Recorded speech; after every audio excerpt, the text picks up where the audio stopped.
So welcome everyone to this Upsys and FSC webinar on today's topic, Unlocking Email Success 2025 Trends and Strategies. My name is Panu. I will be your host for this afternoon. Thank you very much for joining. So why this? Why now?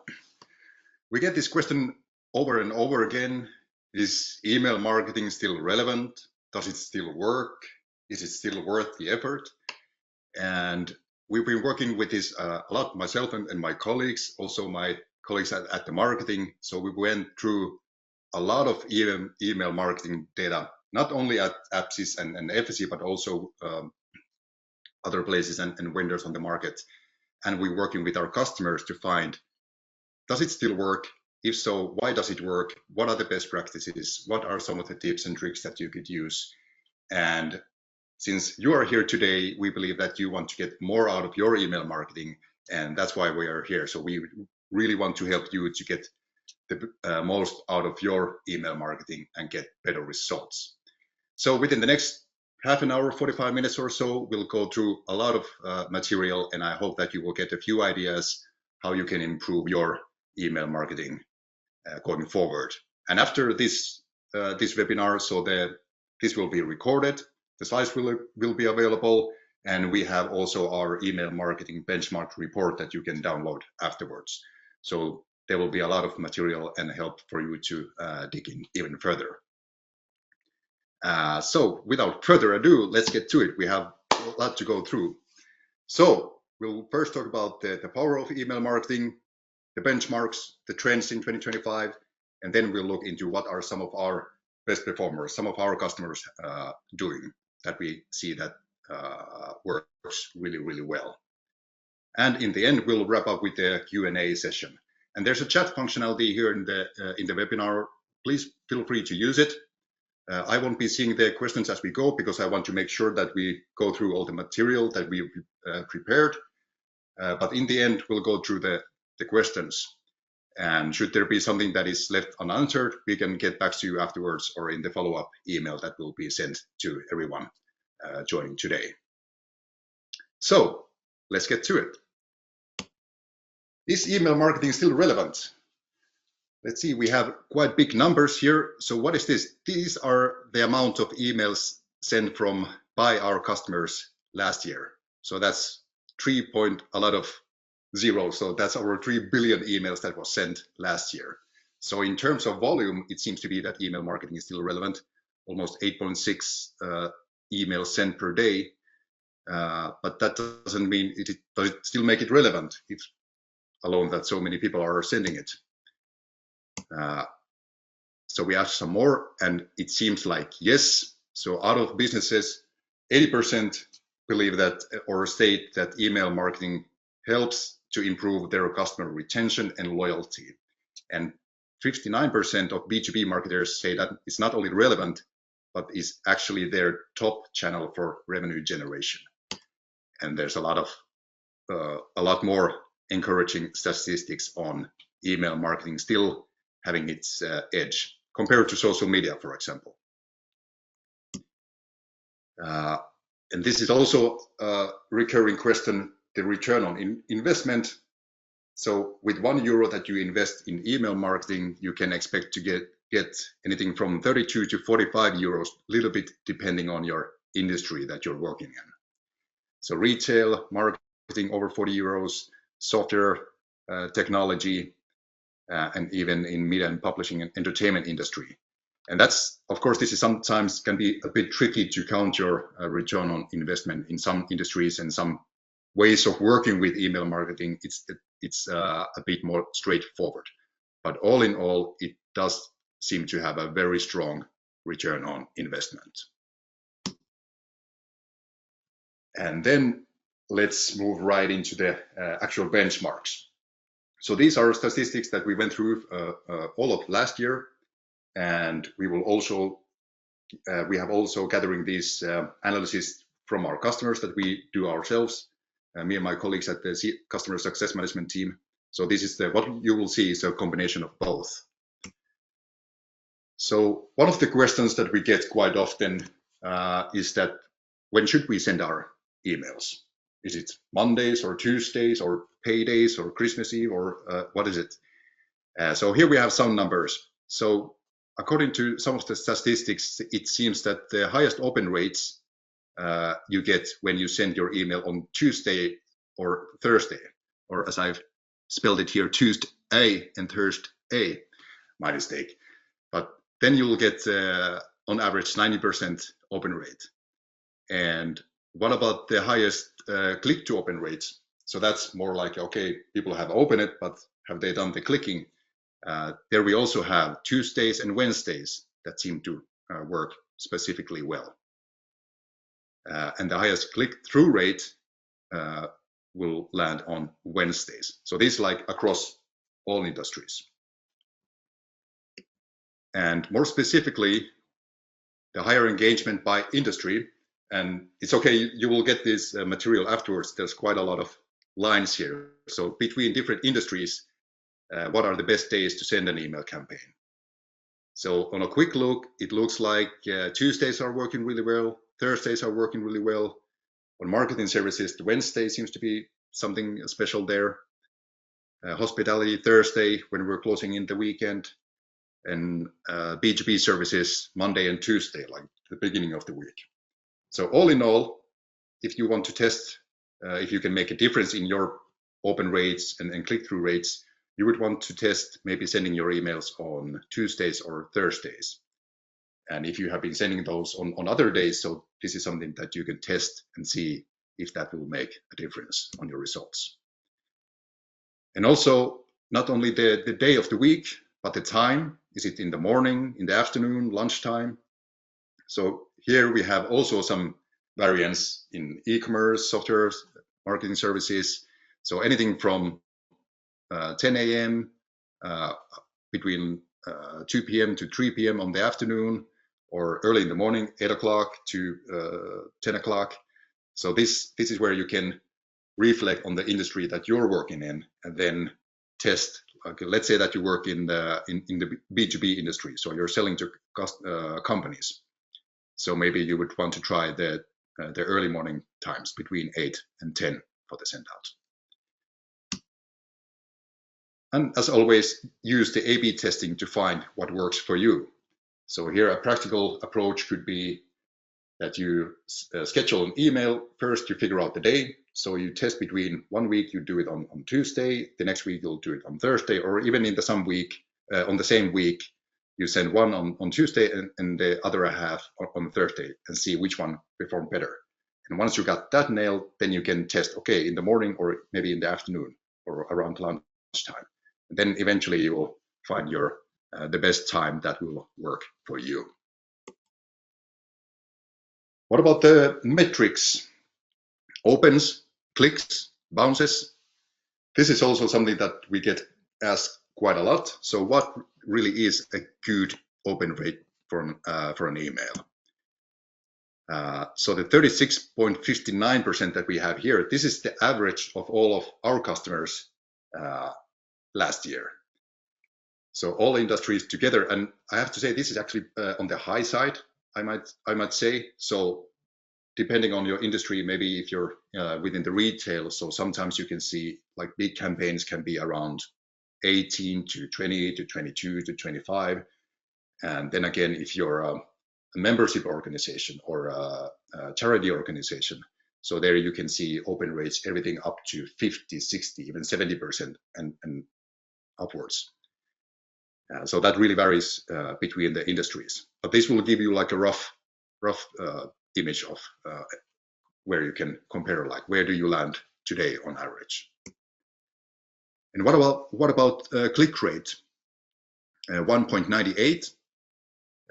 All industries. This again, I would say, is a little bit on the lower side. Like again, this is compared from or the average on all industries, but you can see a lot higher click rates on specific industries and also between different kind of campaigns. But this will give you like again a rough kind of point of where to compare. And the click rate, just a brief reminder, what is it a click rate compared to the click to open rate that we'll look next. So click rate tells like the broad performance of your email campaign. It's like how out of the emails that were delivered, how many of them got clicked. So if you're in the lower side, that might mean that, okay, the email went out, but not that many people took action. Whereas the high click rate tells that, okay, the email went out and people are actually reacting to it. And then what is the click to open rate and what is a good one? The 5.38 is, that's pretty good on average across all industries. I've seen higher also up to 12, even to 15, sometimes in specific campaigns up to 20. You might have even better in some campaigns. And the click to open rate, whereas the click rate, the previous one, is more on the broad scale. How well did this campaign perform? So click to open rate narrows it down into out of those who actually opened the email, how many of those ended up doing an action? And between these two, you can think that the click rate, if that was on the higher side, but the click to open rate would be a bit lower. So then you would look into, okay, what was it in the email? Why didn't we get a better clicks? Like people opened it, but they didn't react too much to it. So how might we improve that? Or if it was the other way around, you would have a higher click rate. So quite a lot of people opened and clicked, but then click to open rate, like out of those who opened and clicked, was on the lower side. So then that would say that the headline worked well. So many people did open the email, but not too many actually took action and clicked something.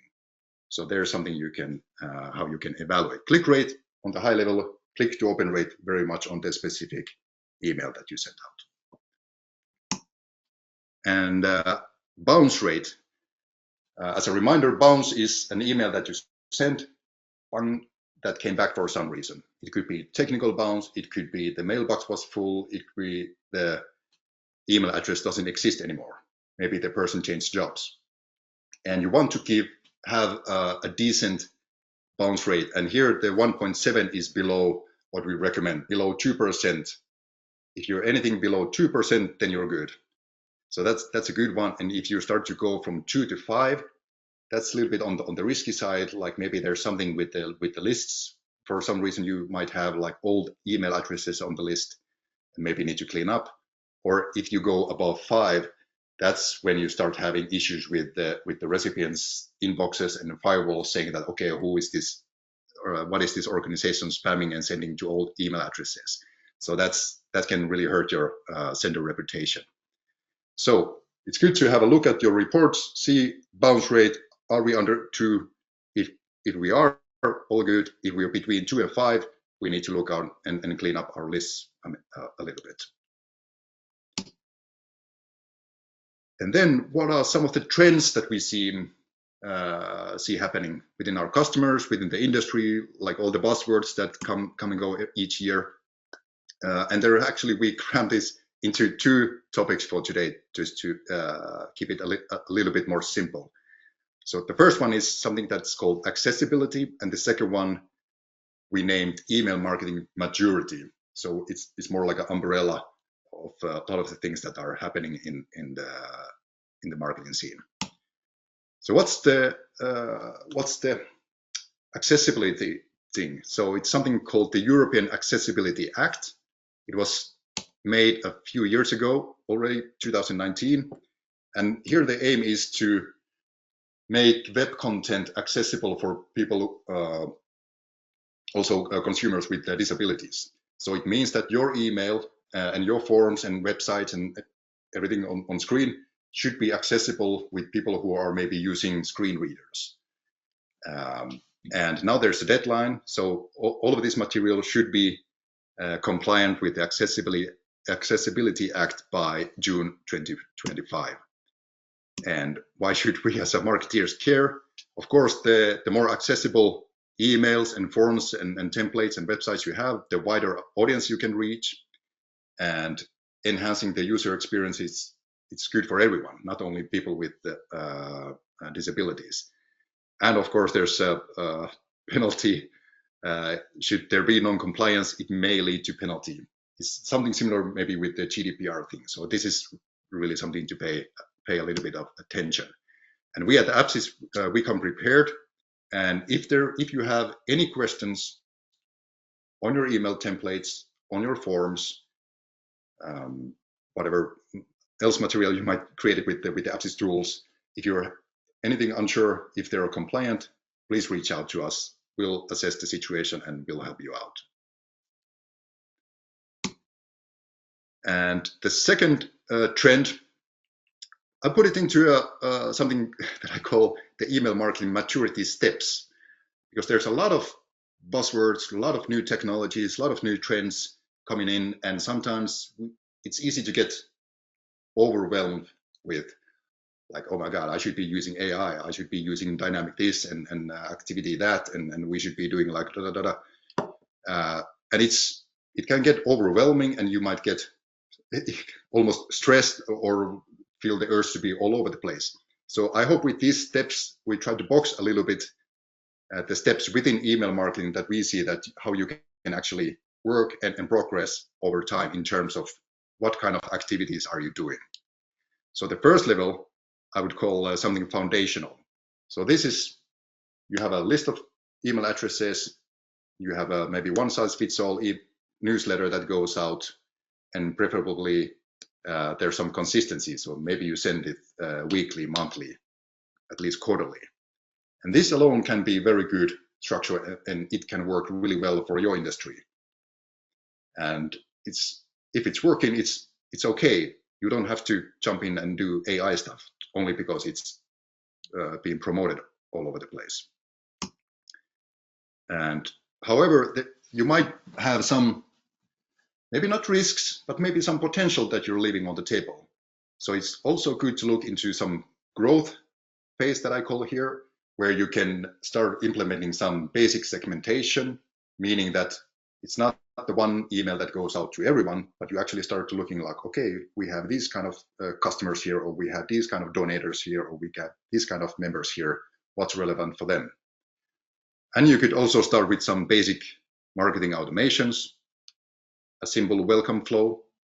Hey, thank you for subscribing. Here are some of the articles that you might be interested in. And also some A/B testing to figure out the open rates and maybe improve the click-through rates that we looked just previously. The third step I would call optimization.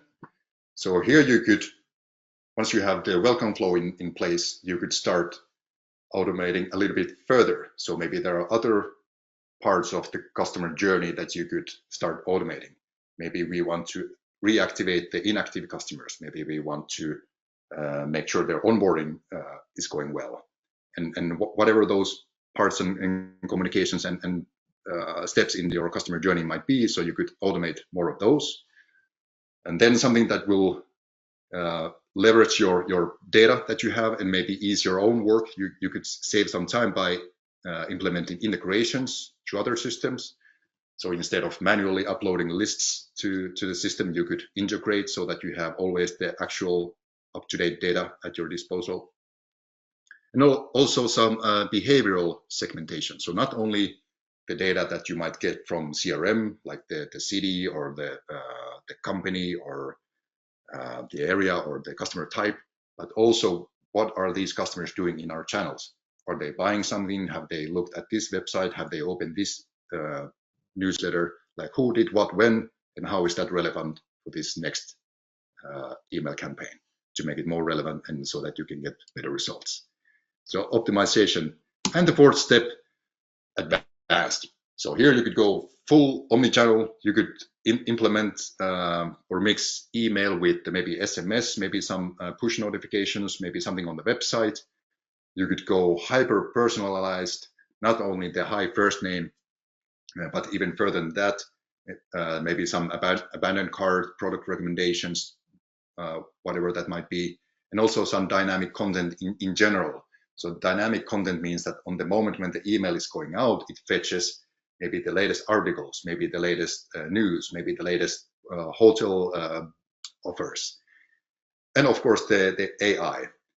And these are not absolute. This is like one way of looking at it. Maybe you can be between the steps 1 or 2, maybe between 2 or 3, or maybe actually you're doing the foundational stuff, but you like to use AI to improve your the text and generate some headlines, and maybe you're doing the A/B testing.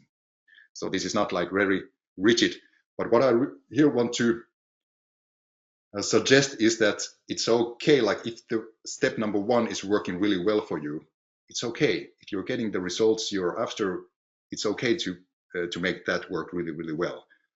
Or if you really enjoy the optimization, you see potential, maybe there are some stones left unturned, or maybe you're losing customers on the other end. Maybe we could optimize some of the communications to keep those. So there are things that you can do, but you can also focus on one of these steps and make that work really well, because everyone has only a limited amount of time and effort to use. So I encourage you to also to dare say no sometimes. You don't have to do everything all the time. And then what are some of our best performers doing? This is fun. This is something that we're doing with our customers. This is something that we work. So we do a bit of analysis, how they're working, what are the results, what are they after, and there are some pretty cool things that we've been seeing over the past year. And here are some of the comments from some of our customers who are leveraging our marketing systems, everything from personalizing, making more leads, converting leads more faster. And often it has to do with this. This is something that we often want to look. So all of our customers, and yeah, about the terminology, I might speak of customers, but in your case, it could be members, maybe donators, maybe students, maybe tenants. So for the sake of simplicity, I use customers and sales, but in your case, it might be like whatever it is that you're doing, but bear with me here. So the customer lifecycle stages, if we start from there, the awareness, like, okay, what is this? The people get interested of your company and products. Then the acquisition, they sign up maybe for the newsletter, and eventually the conversion when they actually make a purchase, buy, they become a customer, and then you have the retention part and eventually loyalty. So we want often assess how is this, maybe it's a circle, maybe it's a linear line, how are these different phases managed in terms of marketing and email marketing. And here are some of the strategies, and it's actually, these are the forms of emails or like headlines. I wonder if you can see the pattern here, starting from 1 to 5, like what might be the pattern or the idea behind here. So of course the first one would be maybe like when you're getting the first sign up, maybe someone downloaded a white paper from you. So then instead of stopping the communication flow there, you could have more marketing automation or emails ready, so that since you downloaded this, you might be also interested in this. So you're building on top of the behavioral data that you got from the subscriber, so you can keep it more relevant. And the next two, actually 2 and 3, I had one customer who did this really well. So they do both types of emails. So they do this more like an informative, like this is how you use it. This is how, here are some of the tips. These are some of the articles. This is how you take care of these issues. And they also do just strict campaign emails, like now these products are 25% off. And you could see a really strong engagement in both types of emails there. So that's like the retention part. And then the happy birthday email. We have one customer who said that the happy birthday email that goes to their customers automatically is one of the highest converting email, or like their customers are actually responding to those emails. Oh, thank you so much for this, was so nice. And also the time to renew, that's a strategy that one of our customers used to prevent their customers from churning. And just by automating this part, sending automatic reminders, they managed to increase and keep more of their customers only in few months. So these strategies to make sure, like, what's the circle, what are the customer faces, what's the customer journey, do we have all things covered? The new ones, the existing ones, the loyalty part. And very practical tactics that you could use, and we saw that are used by many of our customers.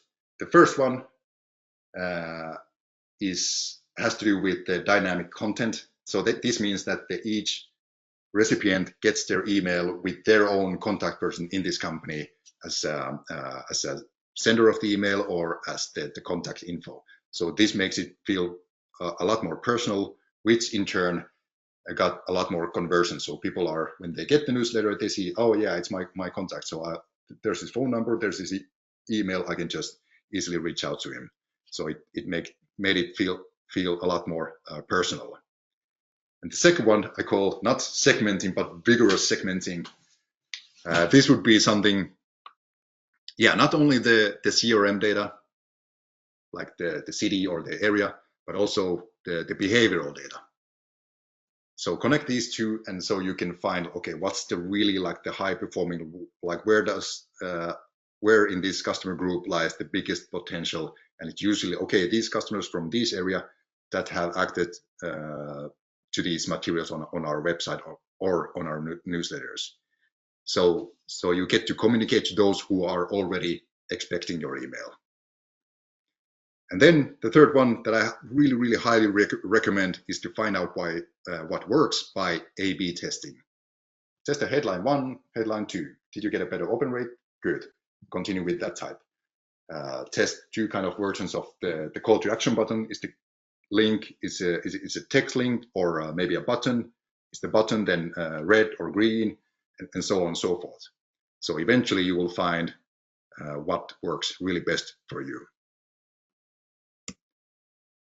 And yeah, this is something that we want to mention. Like, these findings came something that we call a client business review. This is how we work with our customers. So we do analysis of their usage and results. We give like specific on their industry, the email marketing benchmarks. We find some recommendations that and improvements that you could do, and also share what's new in the platform, in the Appsys One, like what's happening. And if you're our existing customer and you haven't had your own client business review, your CBR yet, just reach out to us, to your own Appsys contact, or reply the follow-up email that you will get after this webinar, and we'll book you right in. And about speaking of the Appsys One, the actual platform, there was something that we wanted to share from, or there were a few news from our product. What are we doing in terms of the actual platform, preparing for this year and forwards? So we are planning for or enhancements in 4 areas that are reports and insights, because of course we want to see what works. Lead scoring, very important part of the acquisition and the awareness part of that cycle that we went through. And of course, AI, yes, it's a buzzword, like, and we would not be market leaders in the game if we wouldn't have this thought in our heads when we plan new features. So we figure out, is there something we could make more efficient, more better in terms of using AI? And of course, integrations to our CRM systems that we have at FSC, so that you can unify the customer data from the CRM to drive your marketing and engagement even better. So the summary, the key takeaways, top 3, I would say.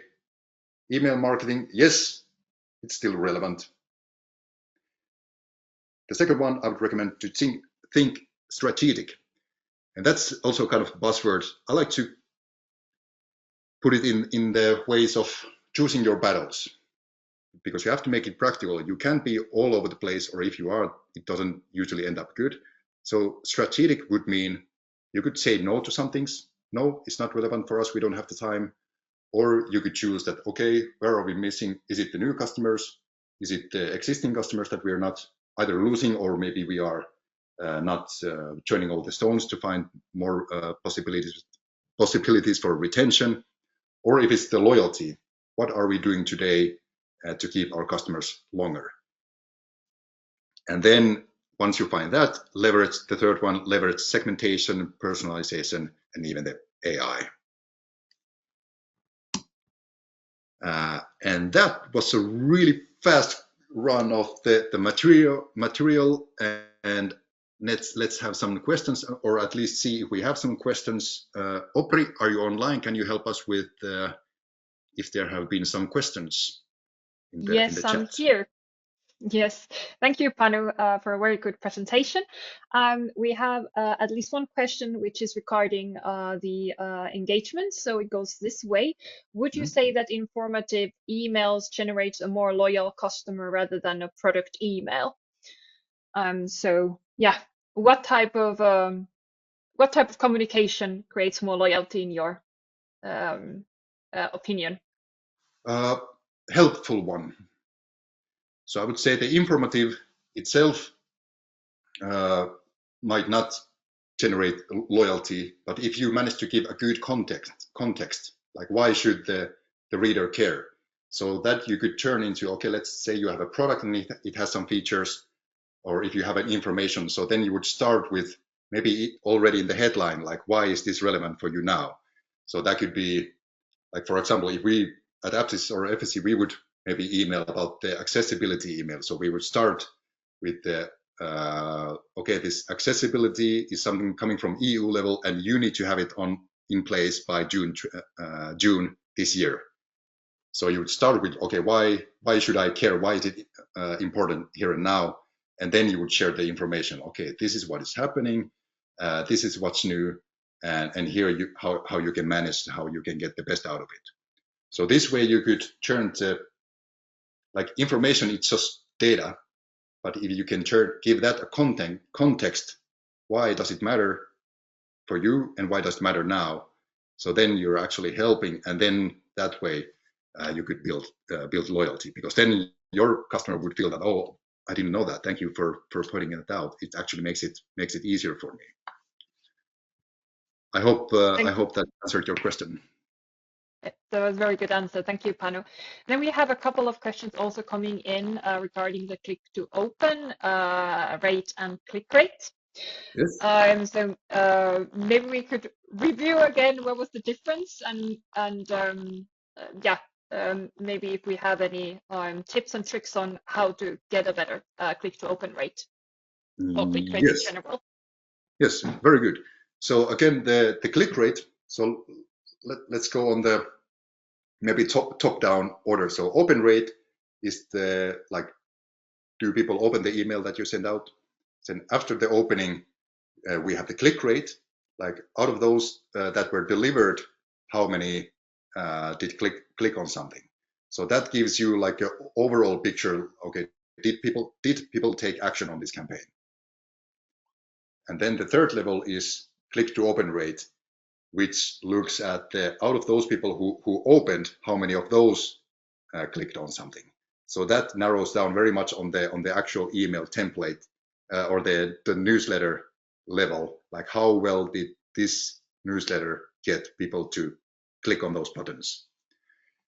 And here I would also say that, yeah, let's say that if your email, if the specific campaign could be also more informative, so all the info is in the email, you don't even need them to go and click further. So then maybe the click to open rate is not even that important. Then you would look more on the open rate. But if you really want the recipients to take some action, so then you would pay attention first on the, yeah, make sure that your open rates are quite good. So then, and then the click rate, if those are on the low side, so then it says that the campaign, like, people did kind of open it, but it, like, compared to the big mass that we sent the email, it didn't really get that much of an action. Whereas the click to open rate is more, okay, like, we got the openings, and out of those who opened, how many of those did click on something? And there, if you would have a low click to open rate, that tells that, okay, you have a good crowd, you have a good headline because people opened the email, but then it fell flat, like nothing happened. So then you would go into, okay, did we clearly ask them to do something, like click here, register here, sign up here, ask for more? download the white paper, whatever the action is. So open rate, click rate, and click to open rate. That's kind of the zoom in on those metrics. Thank you, Panu. We are getting some more questions. I think this is also in relation to the this one, which is more on the content. So, what is the recommended length of a text if it's based on a long article? So, how how much you should give in the email itself? Yeah, when when you have a longer article that you want the user to read. Yeah, that's a good question. Also, meanwhile we're taking the questions, I want to share this. There's actually more on the click to open rates you can find on this email marketing benchmark report. So you can scan the code here or download it from our website. Make sure to do so. And on the length of the newsletters, there I've seen both kind of types working, meaning that traditional newsletter where you have maybe lots of news, where you have only like the ingress and then maybe like a short teaser, like read more. And also I've seen letters that are more lengthy, and then they're usually more on around one idea. So a longer email could work when it's one thing that you're asking the recipient to do.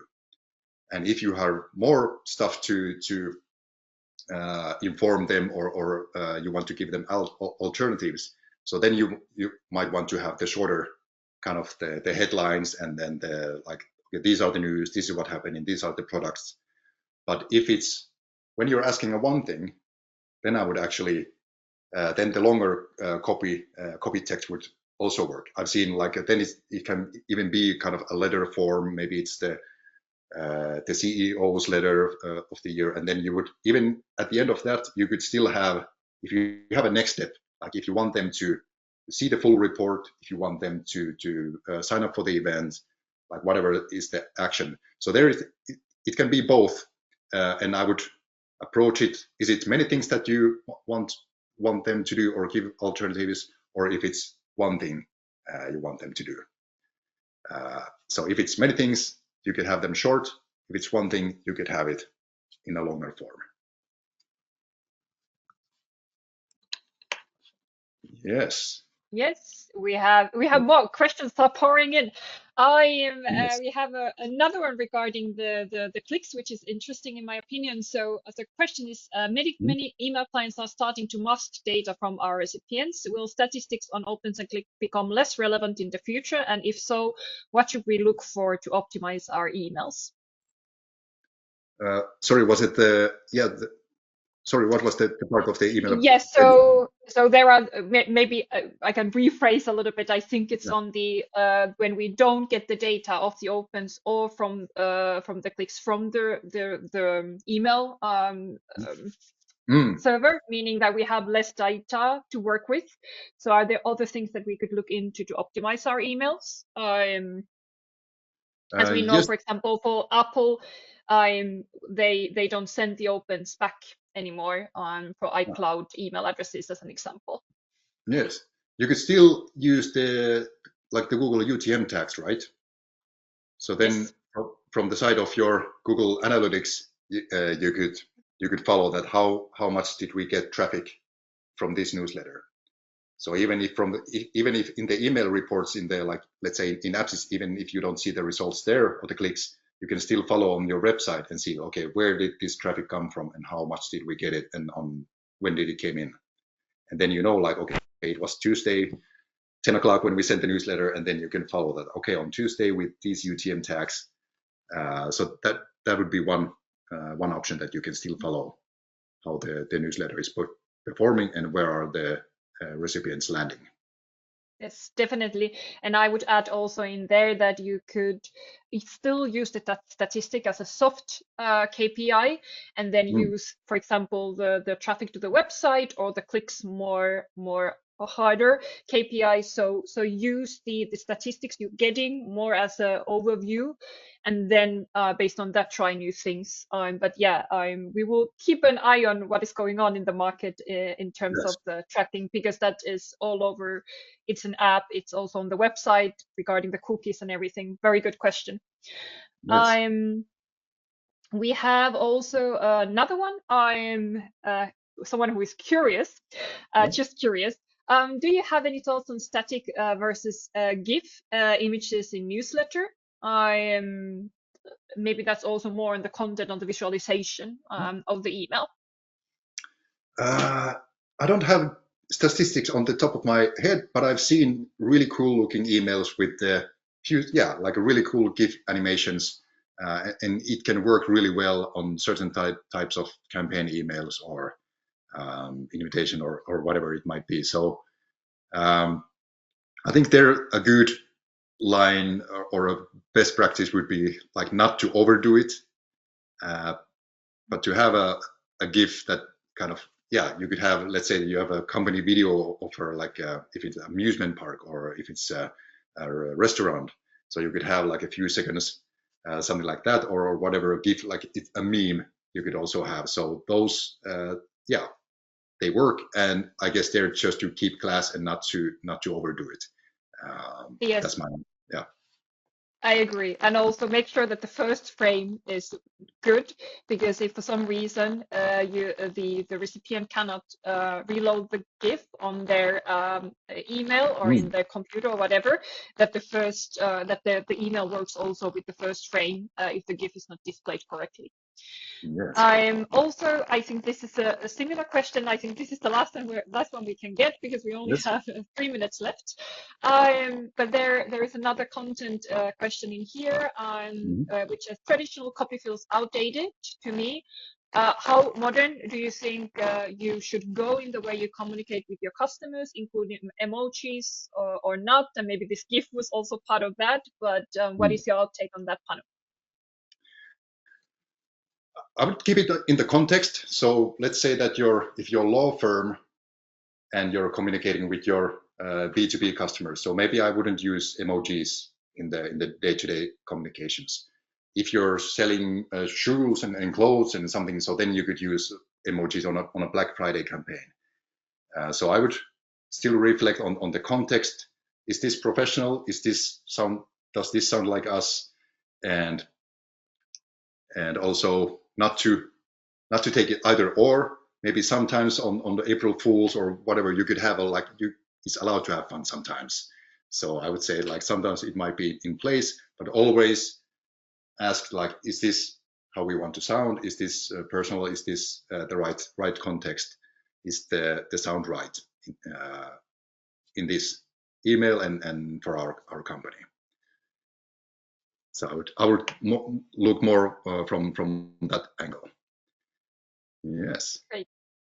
Wow, Thank great you, to have so many Panu. good questions. I think if we have some more, maybe we could address those in the follow-up email that will go out. Yeah, or we can reach out. We will go through all the questions. So if some question was not answered, we will get back to you. We have your details in our chat, so we will do that. And remember to download the report, right, Panu? Yes, download the report. If you haven't booked your CPR, reach out to your Aptys contact. If you aren't a customer of ours, reach out. Let's look into it. And I want to thank you all for joining this beautiful afternoon. And I wish you all the best for this springtime. And I'll see you next time. Thank you, everybody. Thank you. Bye-bye.